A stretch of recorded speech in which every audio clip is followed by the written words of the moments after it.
Welcome to Dhatri TV. నేను మీ భవానీ చందన. ఈ రోజు మనతో పాటు ఉన్న గెస్ట్ ఎవరు అంటే, నేను ఆ గెస్ట్ గురించి అయితే నేను స్పెషల్గా చెప్పను, ఎందుకంటే ఆ గెస్ట్ ఎవరో మీకు కూడా తెలుసు. సో మీరే చూసేసేయండి ఈ రోజు మనతో పాటు ఉన్న గెస్ట్ ఎవరు ఏంటి అనేదండి. హాయ్ అండి. హాయ్ అండి. ఎలా ఉన్నారు? బాగున్నానండి. సార్, ఇంటర్వ్యూ ఎలా స్టార్ట్ చేద్దాం అంటారు? మీరు ఎలా అంటే అలా క్వశ్చన్స్ మీరు నన్ను అడుగుతారా లేక నన్ను మిమ్మల్ని అడగమంటారా? మీరు అడగమంటే నేనే అడుగుతాను. అవునా? మీరు సరే. అడుగుతున్నా రెడీ. సో యాంకర్ని కూడా ఇంటర్వ్యూ చేయాలి అనుకుంటున్నారు గణేష్ యాదవ్ గారు. ఇంకెందుకు లేట్, మరి నన్నే ఇంటర్వ్యూ చేస్తారంట. సార్, నాతో ఇంటర్వ్యూ ఎలా చేస్తారో ఫస్ట్ ఇది స్టార్ట్ చేస్తాను నేను. అడగండి క్వశ్చన్స్. ప్రతిసారి మిమ్మల్ని యాంకర్స్ అడుగుతారు కదా. యాంకర్కి ఏమి ఉండాలండి? First way of talking. ఓపిక. ఓపిక. ఓకే. ఎందుకలా అండి? అంటే యాంకరింగ్ ఉన్నప్పుడు నలుగురు నాలుగు తీరులో మాట్లాడుతుంటారు కదా. ఓకే. సో మైండ్ కోపం తెచ్చుకోకుండా అన్ని భరిస్తూ ఉండాలి. ఓకే. సో పాజిటివ్ ఉంటుంది, నెగిటివ్ ఉంటుంది కాబట్టి యాంకరింగ్ మాత్రం ఎప్పుడు ఫాస్ట్ గానే ఉండాలి, ఎందుకంటే ఆ ఫీల్ అలాంటిది. ఓకే. యాంకర్లో కానీ నిజంగా అండి, ఇది ఖచ్చితంగా చెప్పారు. యాంకర్స్కి ఫస్ట్ ఆఫ్ ఆల్ ఉండాల్సిన క్వాలిటీ ఏంటి అంటే ఓపిక. సో పేషెన్సీ అనేది చాలా ఇంపార్టెంట్ అన్ని విధాలుగా చూసుకున్నా కానీ. సో ఫైనల్గా నేను మిమ్మల్ని అడగాలి అనుకునేది ఏంటి అంటే, గణేష్ యాదవ్ ఎవరు? నేనే అండి. బట్ మీరే మీ గురించి చెప్పాలి అంటే మీరేం చెప్తారు? నా గురించి నేను ఏమనుకోనండి, ఎందుకంటే నేను ఏది చెప్పినా కానీ వీడు చెప్పుకుంటుండే మోసేస్తుండే అంటారు. పక్కన వాళ్ళకి అనిపించాలి ఏదనిపించిన మన గురించి, ఇది కరెక్టా రాంగా అనేది. ఓకే.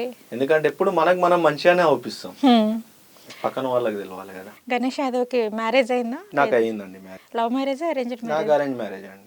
ఎందుకు లవ్ మ్యారేజ్ మీద వెళ్ళలేదా అండి? నా ముఖానికి ఎవరు వాడతారు? ఏమైనా ఫాస్ట్ ఏమైనా ఉంది అంటారా? ఏంటిది? మీకు లవ్ నాకు లవ్ ఫెయిల్యూర్ లాంటివి ఏం లేవండి. కొన్ని క్రష్లు ఉంటాయి కానీ చెప్తామా పిల్ల? అది ప్రేమ అండి, మీకు ఎందుకు అర్థం కావట్లేదు? అది ప్రేమే మరి, నేను గిట్ట ఏం అనట్లే. చెప్తే అప్పుడు మీ మిసెస్ కూడా హ్యాపీగా ఫీల్ అవుతుంది. ఓకే, మా ఆయనకి ఆ రోజుల్లో ఇంత ఫాలోయింగ్ ఉంది అని చెప్పేసి. ఏ భార్య గిట్ట ఫీల్ కాదు. ఎందుకలా? ఆయన ఏదో చేసి వచ్చినట్టు అట్లా అనుకునేటోళ్ళు ఎవరు లేరండి. ఓకే అండి. అండ్ ప్రజెంట్ సొసైటీలో తెలిసి తెలియక కొంతమంది మిస్టేక్స్ చేస్తే వెనకాల ఉన్న వాళ్ళు ఏంటి అంటే నీతులు చెప్తూ ఉంటారు. అమ్మాయి ఇలా చేసిందంట, అబ్బాయి ఇలా చేశారంట, ఆ మాత్రం తెలియదా, తెలియకుండా ఎలా చేస్తారు అనేసి అంటూ ఉంటారు. సో అలాంటి వాళ్ళకి మీరు ఏం చెప్పాలనుకుంటారు? ఇల్లుకి భిక్షమైన వాళ్ళు గిట్ట వచ్చి నీతులు చెప్తుంటారు. సో మీ లైఫ్ గురించి చెప్పాలి అంటే మీరు ఏం చెప్తారు? నా జీవితం గురించి చెప్పాలంటే పెద్దగా ఏం లేదు. 25 ఏళ్ళ వయసులోనే 65 ఏళ్ళ జీవితం చూసిన నేను. అసలు ఏం చూసారండి లైఫ్? చాలా మంది అది చూసిన వాళ్ళకే తెలుస్తుందండి. పడ్డ కష్టాలలో మిడిల్ క్లాస్ అబ్బాయిలు అది వాడికి 25 ఏళ్ళు వచ్చేసరికి అయ్యమ్మని చూసుకోవాలి, ఆ టైంలోనే పెళ్లి చేస్తారు, నమ్మొచ్చిన భార్యను చూసుకోవాలి, బయట చేసిన అప్పులు చూసుకోవాలి, ఫ్యామిలీని మెయింటెనెన్స్ చేయాలి. 25 ఏళ్ళలోనే 60 ఏళ్ళ జీవితాన్ని చూస్తాడు ఒక మిడిల్ క్లాస్ అబ్బాయి. మీ కోరికలు ఏంటి? మనం ఒక కాడికి పోతే అరే వచ్చిండని మనకి ఇంతో అంత వాల్యూ ఇవ్వాలి అంతే అని కోరుకుంటా నేను. అండ్ గణేష్ యాదవ్ గారికి ఇన్స్టాగ్రామ్ ఉంది, ఫేస్బుక్ ఉంది అండ్ యూట్యూబ్ ఉంది. ఈ మూడు ఉన్నాయి కాబట్టి ఈ మూడిట్లో నుంచి ఇన్కమ్ సోర్స్ అనేది ఎంత వస్తుంది ఫర్ మంత్? నాకు యూట్యూబ్ ఎక్కువ వాడనండి, నేను వాడలేదు. నేను అది వాడేది ఇన్స్టాలో మీకు తెలియదు ఏం లేదు, మోనిటేషన్ ఉండదు. ఫేస్బుక్లో ఉంది, ఫేస్బుక్లో ఏదో ఖర్చులో మట్టుకు వస్తున్నాయి. ఎంత వస్తుంది అంటే? ఖర్చులో మట్టుకు వస్తున్నాయి. 10 lakhs వరకు వస్తుందా? అంత వస్తే రేంజ్ వేరే ఉంటుందండి. గణేష్ యాదవ్ అనే పర్సన్ మనీకి ఎక్కువ ప్రయారిటీ ఇస్తారా, మనుషులకు ఎక్కువ ప్రయారిటీ ఇస్తారా? నేను మనిషిని పట్టిస్తానండి. ఓకే. మనిషి గొప్పనా మనీ గొప్పనా అంటే మనీయే గొప్ప అంట. ఓకే. మనిషిని నమ్ముకునే బదులు మనీని నమ్ముకున్నాడు గొప్ప అంట నేను. ఓకే. ఎందుకంటే మనం ఏ బురదలున్నా పైకి లేపుతుంది మనీ, మనిషి లేపడంతే తొక్కనే చూస్తాడు. ఇంకా ఇంత ఫేమస్ ఉన్న పర్సన్ కి బెట్టింగ్ యాప్స్ ప్రమోషన్స్ రావట్లేదా? వచ్చిందండి. వచ్చిందా? వచ్చింది. చేయలేదు నేను. ఎందుకని? అన్ని తెలిసినాక గిట్ట మనం అవతలోని ఆగం చేద్దాం అనుకుంటే మన తప్పే కదా. ఖచ్చితంగా తప్పే. అందుకే నేను ఆ దారిలో పోలేదండి. సార్, ఆల్రెడీ ఇందాక మీరు మనీ గురించే చెప్పారు, విన్నా. ఓకే, నిజమే అనిపించింది. అండ్ ప్రస్తుత రోజుల్లో చూసుకున్నట్లయితే ఒక మనిషిలోనే డైరెక్ట్ ఒక ఊసర వెళ్ళి ఉంటుంది అనేసి అంటున్నారు. నిజమేనా? అవునండి, అది నిజమే. నిజమే అంటే అవునండి. ఈ రోజులల్లో మనుషులు ఎట్లున్నారంటే అవసరం ఉన్నంతసేపు అంతా నువ్వే, అవసరం తీరినాక నువ్వెంత, ఇట్లున్నారు మనుషులు. సో పైసాకే వాల్యూ ఉంది. అట్లాంటి వాళ్ళ కాడ జర చూసుంటే మనకు మంచిది. గణేష్ యాదవ్ గారికి మ్యారేజ్ మీద ఉన్న ఒపీనియన్ ఏంటి? పెళ్లిగా ముందుకు హ్యాపీగా ఉన్న జీవితాలు పెళ్లి అయినాక ఆగమైతాయి అంతే. అంతేనా? ఎందుకలా? అంతే, నవ్వుముఖం. సింగిల్గా ఉన్నప్పుడు అందరూ పెళ్ళి అయితే ఏదో ఉంటుంది అనుకుంటారు కానీ ఏమి ఉండదండి, ఉన్నదే పోతుంది అంతా ఎంజాయ్మెంట్. ఇది కూడా నేను చాలా చోట్ల విన్నానండి. ఎందుకంటే చాలామంది పెళ్లి కానీ అమ్మాయిలు కానీ అబ్బాయిలు కానీ పెళ్లి అయ్యేంత వరకు పెళ్లి కావాలి అనిపిస్తుందట. వన్స్ ఎప్పుడైతే మ్యారేజ్ అవుతుందో అప్పుడు ఎందుకు చేసుకున్నారా బాబు అని హెడేక్ వస్తుంది. అదే చెప్పాను కదండి, పెళ్లి కానోనికేమో అయితే బాగుండు అనిపిస్తుంది, అయినోనికేమో ఎందుకు చేసుకున్నారా నాయన అనిపిస్తుంది. ఓకే అండి, ఈ మధ్య కాలంలో మనం చూసుకున్నట్లయితే ఏంటంటే చాలా కలిసిమెలిసి ఉన్న దాంపత్య జీవితంలో కూడా అక్రమ సంబంధం అనేది మధ్యలోకి రావడం వల్ల దాంపత్య జీవితంలోని చాలా చికాకులు గొడవలు వచ్చేసి విడిపోతున్నారు. సో దానికి కారణం అక్రమ సంబంధం అంటారా? చెప్పొచ్చు అండి అది గిట్టని. ఎందుకంటే చాలా మంది పచ్చటి సంసారంలా నిప్పులు పోసుకొని పాడి చేసుకుంటారండి. ఎందుకంటే 10 నిమిషాల సుఖం కోసము పరాయాలతోటి జీవితాన్ని నాగం చేసుకుంటారు. అలా చేసుకొని మా పరువు పోయిందని ప్రాణాలు తీసుకుంటున్నారు లాస్ట్కు. ఎందుకండి, చేసుకున్న వాళ్ళ దగ్గర లేని పక్కన దగ్గర ఏమి ఉండదు. కాకపోతే వీళ్ళకి 4 మాటలు చెప్పంగానే అది అట్రాక్షన్ గొప్పగా అనిపించి అది ఆడవాళ్ళైనా మగవాళ్ళైనా జీవితాలను ఆగం చేసుకుంటారు. ఆగం చేసుకొని చనిపోతుర్రు, కడుపులో పుట్టిన పిల్లలు రోడ్డు పాలవుతున్నారు. ఇలా చేసుకునే వాళ్ళు ఏదైనా ఆలోచన ఉంటే పిల్లలు కాకముందుకు చేసుకోవాలి. అది విడాకులన్నా కానివ్వండి, వేరే వాళ్ళతోటి ఏదైనా పెట్టుకునే సంబంధం ఉన్నా సరే. కానీ పిల్లలు అయినాక ఇంత ఈమెతో పాటు వాళ్ళ జీవితం గిట్ట ఆగమవుతుందండి ఎంతసేపు ఉన్నా. అది సచ్చవరకు అంటనే ఉంటారు, మీ డాడీ అలా, మీ మమ్మీలా అని. అంటే భార్యకు కానీ భర్తకు కానీ మీరు చెప్పాలి అనుకుంటే ఏం చెప్తారు? ఏందంటే, ఎంత గొడవలు పడిన ఇంట్లో తినడానికి రాండి అనే భార్య, తిన్నవా అనే అడిగే భర్త ఉంటే ఆ బంధం మస్తు ఉంటుందండి. అట్లుండాలి ఇద్దరు. అండ్ ఫైనల్గా పెళ్లి చేసుకోవాలి అనుకునే అబ్బాయిలకి మీరు ఏం చెప్పాలనుకుంటున్నారు? కట్న కానుకలు తెచ్చే అమ్మాయిని కోరుకునే కన్నా కడదాకా కష్ట సుఖాలతో తోడుండే అమ్మాయిని కోరుకుంటే జీవితం మాత్రం హ్యాపీగా ఉంటుంది ఆడ పెళ్లి చేసుకున్నా. కానీ ఈ రోజుల్లో అందరు కట్న కానుకలే కోరుకుంటున్నారు కదా. అవి కోరుకుంటారు కాబట్టి సంవత్సరం 2 సంవత్సరాలలో మళ్ళీ విడాకులు అయిపోతుంది, నెత్తులు గిట్ట పట్టుకుంటున్నారు. అండ్ ఇంకొక విషయం ఏంటి అంటే నలుగురిలో మనం నచ్చాలి అంటే ఎలా ఉండాలి? మనం నలుగురికి నచ్చాలంటే ఎవరికి నచ్చం, మనం నిజాయితీగా ఉంటే. నటిస్తే నచ్చుతాం. నాకు ఒక డౌట్ ఉండిపోయింది ఎప్పటి నుంచో, అబ్బాయిలు ఎక్కువగా మందుకు బానిస అయిపోతారు ఎందుకు అని అడిగితే మనశ్శాంతి కోసం అంటారు. అంటే మందు తాగితే మనశ్శాంతి వస్తుందంటారా? మనశ్శాంతి వస్తుందో లేదో కానీ కంటి నిండా నిద్ర అయితే వస్తుందండి.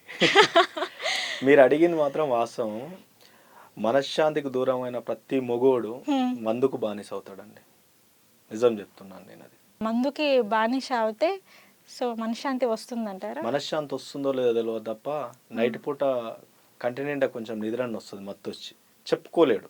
మనశ్శాంతి అంటే 10 ప్రాబ్లమ్స్ ఉంటాయి, చెప్పుకోలేడు. ఒక ఫ్రెండ్ కార్డు ఏడుద్దామంటే అరే నేను చులకన అయితేనేమో నా ఫ్రెండ్ కార్డు రేపు రోజు, పిల్లం కార్డు ఏడుద్దామంటే రేపు ఏ మిగతాలు చేస్తారు అని. ఏడ్చే మగాన్ని నమ్మొచ్చు అంటారా? 100% నమ్మొచ్చు అండి. ఒక మగాడు సిన్సియర్గా ఒక అమ్మాయిని లవ్ చేస్తే ఆ ప్రేమ ఎలా ఉంటుంది అంటారు? ప్రాణం ఇస్తాడు. కానీ ఈ రోజుల్లో నిజంగా ప్రేమిస్తే కొంతమంది ప్రాణం తీస్తున్నారు కదా, దాని మీద ఏమంటారు? అబ్బాయిలు అయితే తీయరండి నాకు తెలిసి. మోసం చేస్తే తీస్తారా? 90% అబ్బాయిలు ప్రేమిస్తే ప్రాణం కన్నా ఎక్కువ ప్రేమిస్తారు. అమ్మాయిలు ప్రేమించారంటారా అలా? అది నాకు తెలియదు కదండి, అమ్మాయిల గురించి. నేను అమ్మాయిని కాదు కదా. అది తప్పండి.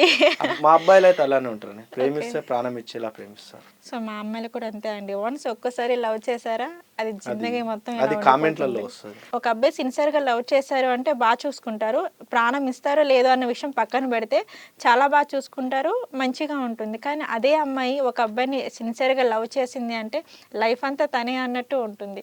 లేదండి, మా అబ్బాయిలు ప్రేమిస్తే ఎప్పుడు ఒకటేలా ఉంటారు, నిజాయితీగా ఉంటాడు. ఓకే ఓకే గణేష్ గారు, నెక్స్ట్ మన ఇద్దరం అబ్బాయిలు అమ్మాయిలు లవ్ స్టోరీ మీద మ్యారేజ్ లైఫ్ మీద ఒక డిబేట్లో కూర్చుందాం.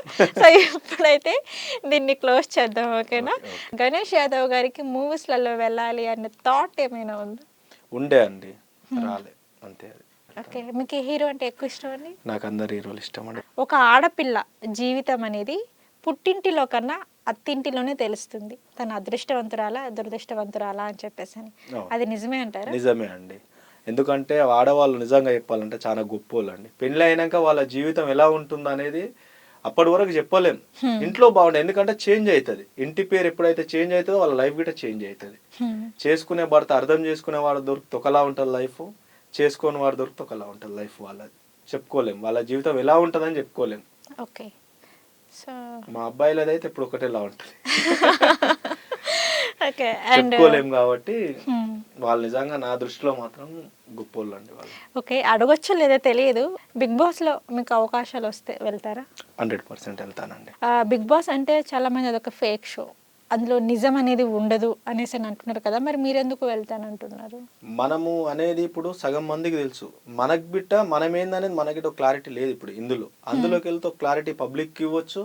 ఇప్పుడు చాలా మంది ఏమనుకుంటారు మేడం అంటే వీడు వీడియోల ముంగనే ఇలా ఉంటాడేమో, బయట వేరేలా ఉంటాడేమో.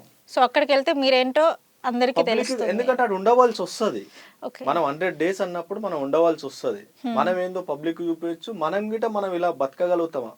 బిగ్ బాస్ని ఎక్కువ ఇష్టపడడానికి నా విషయానికి వస్తా మేడం, మనకు వేరే ప్రపంచం తెలియదు, సెల్ ఫోన్స్ ఉండేవి, వేరేది ఏముండదు, 4 గోడల మధ్యలోనే ఉండాలి. ఆ ప్రపంచం చూసి బతికినోడు లోకంలో ఎన్నైనా బతకగలుగుతాడు నాకు తెలిసి. ఓకే. ఎందుకంటే మనం బయట 10 నిమిషాలు ఫోన్ లేకుంటే మనకు ప్రాణము అసలు ఉండలేదు అసలు.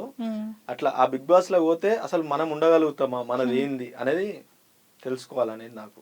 అంటే ఫైనల్గా మిమ్మల్ని మీరు ప్రూవ్ చేసుకోవడానికి బిగ్ బాస్లోకి వెళ్తానంటున్నారా, లేక ఫేమ్ కోసం వెళ్తానంటే? ఫేమ్ అనేది ఏం, అదృష్టం ఉంటే నైట్ గిట్ట ఫేమ్ అయిన వాళ్ళు చాలా మంది ఉంటారండి. ఓకే. అది మన రాత. బిగ్ బాస్ లోకి వెళ్ళినంత మాత్రంలో ఫేమ్ వస్తుంది అనుకుంటే అది మన తప్పు. ఇంకోటి మనలాంటి వాళ్ళని బిగ్ బాస్ లోకి అంత వెళ్ళాం తీసుకోరు వాళ్ళు నాకు తెలిసి. ఎందుకు అలా అనుకుంటున్నారు? అనుకుంటాం అంతే, అది యాక్టింగ్ చేయాలి అంతే బిగ్ బాస్ లో పోవాలంటే. ఇప్పుడే అన్నారు కదా, సో పిలిస్తే అవకాశం వస్తే ఖచ్చితంగా వెళ్తాను అని చెప్పి. అవకాశం వస్తే వెళ్తాను, అలాంటి వారికి అంత తొందరగా అవకాశం రానివ్వరు. ఎందుకు అలా అనుకుంటున్నారు? మేబీ అదృష్టం కొద్ది నెక్స్ట్ సీజన్ లో మీకు రావచ్చేమో. అదే చెప్తున్నా కదా మేడం, వస్తే అదృష్టము. కాకుండా మధ్యలో అడ్డంకులు వేసేటోళ్ళు చాలా మంది ఉంటారు. ఓకే, అలా అంటున్నారు. ఓకే. ఈ రోజుల్లో ఏంటి అంటే డబ్బులు సంపాదించే వాడికన్నా మాట మాట్లాడేవాడికే ఎక్కువ వాల్యూ ఉంటుంది. ఒక మాట చెప్తా నేను, గాడిద కష్టం కన్నా నెమలి నాట్యానికి విలువ ఎక్కువ అంటారు. అలానే గొడ్డు కష్టం చేసేటోని కన్నా 4 బడాయి మాటలు చెప్పి బతికేటోనికి విలువ ఎక్కువ ఉంది లోకంలో. గణేష్ యాదవ్ గారు, నేను ఒక మాట చాలా సార్లు వింటుంటాను, ఫ్యామిలీలో కానీ ఫ్రెండ్స్లో కానీ లైక్ రిలేటివ్స్లో కానీ ఇట్లా ఒకటి వింటూనే ఉంటాను అన్నమాట. ఎక్కువ ఏంటో ఎదవలకే మంచి అమ్మాయిలు పడతారు, ఇలాంటి అమ్మాయిలు అందరూ ఎదవలకే పడతారు అనేసి అంటూ ఉంటారు. అది నిజమే అంటారా? నేను ఎట్లా చెప్తాను, నిజమని చెప్పలేను. అంటే అబ్బాయిల గురించి మీకు అన్ని తెలుసు అన్నారు కదా, చెప్పాలి. అబ్బాయిలు ఎదవలు కాదు కదా, అట్లానేం లేదు అంటూ ఉంటారు.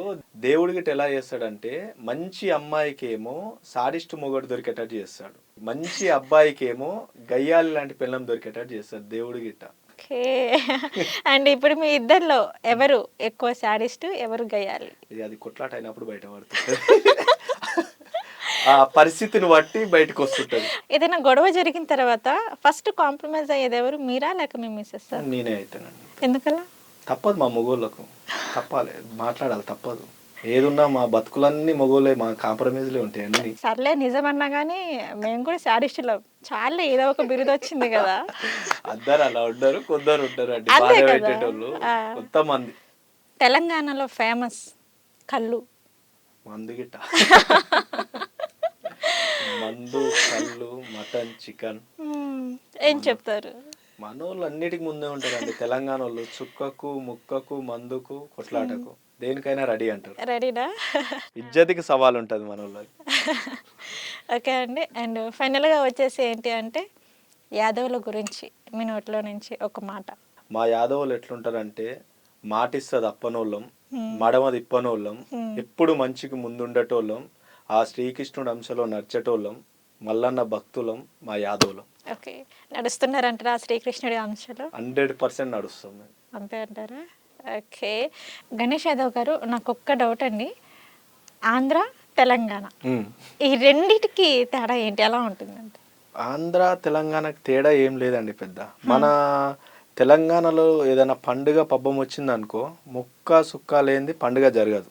సరే, మీరు ముక్క సుక్క లేనిది పండుగ జరగదు అనేసి అని చెప్పారు కదా, ఆంధ్రాలో విందు వినోదాలు ఎలా ఉంటాయి, తెలంగాణలో విందు వినోదాలు ఎలా ఉంటాయి?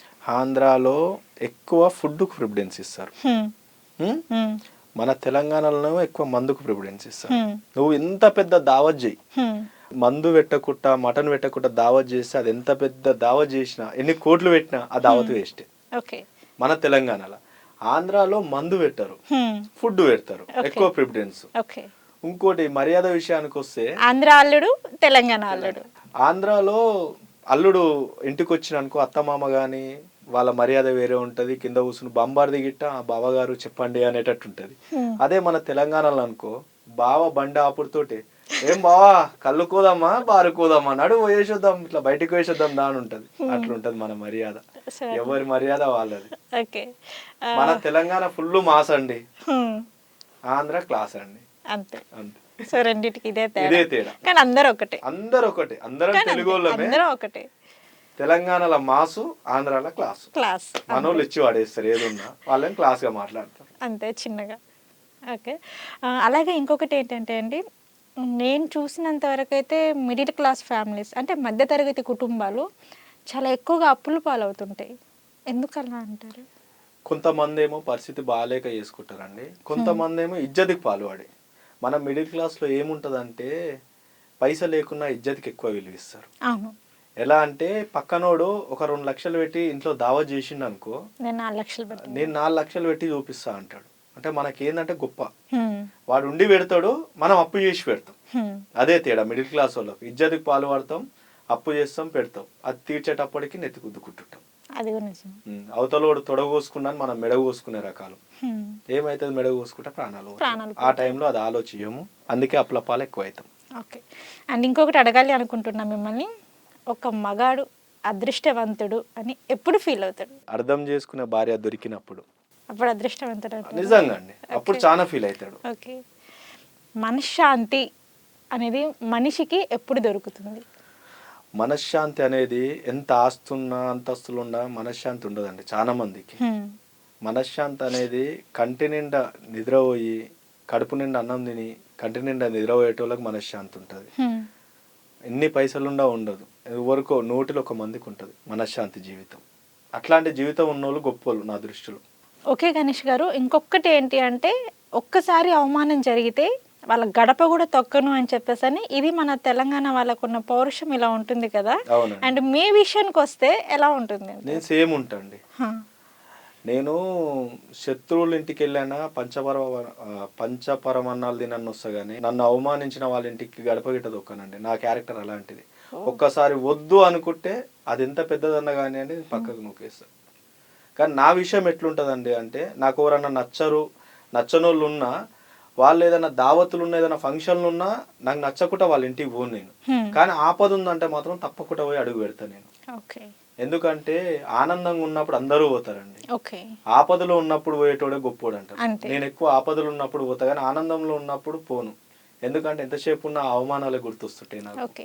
శత్రువునైనా ఆహ్వానిస్తలే కానీ అవమానం చేసిన మాత్రానికి ఆహ్వానించను అంటారా? నా క్యారెక్టర్ సేమ్. చెప్తున్నా, నన్ను ఒకసారి అవమానించారు అనుకో, అది నా మనసులో పడ్డది అనుకోండి, వాళ్ళు ఎంత పెద్దోళ్ళన్నా కానివ్వండి, వాళ్ళ ఇంటికి గడప దొక్కను, వాళ్ళ ముఖం చూడను. నా క్యారెక్టర్ అది. ఓకే గణేష్ యాదవ్ గారు, చాలా చక్కగా చెప్పారండి ఇంటర్వ్యూ అయితే. అండ్ తెలియని విషయాలు అలాగే తెలుసుకోవాల్సిన విషయాలు అన్నీ అయితే తెలియచేశారు. అండ్ చాలా చక్కగా మాట్లాడారు. నిజం చెప్పాలి అంటే అందరు అనుకున్నట్టు నిజంగా గణేష్ యాదవ్ గారికి పెద్దగా క్యాస్ట్ పిచ్చి ఏం లేదండి, చాలా బాగా మాట్లాడుతున్నారు అండ్ చాలా బాగుంటున్నారు. సో మనం అందరం అనుకున్నట్టు ఏం కాదండి. థ్యాంక్ యూ అండి. Thank you.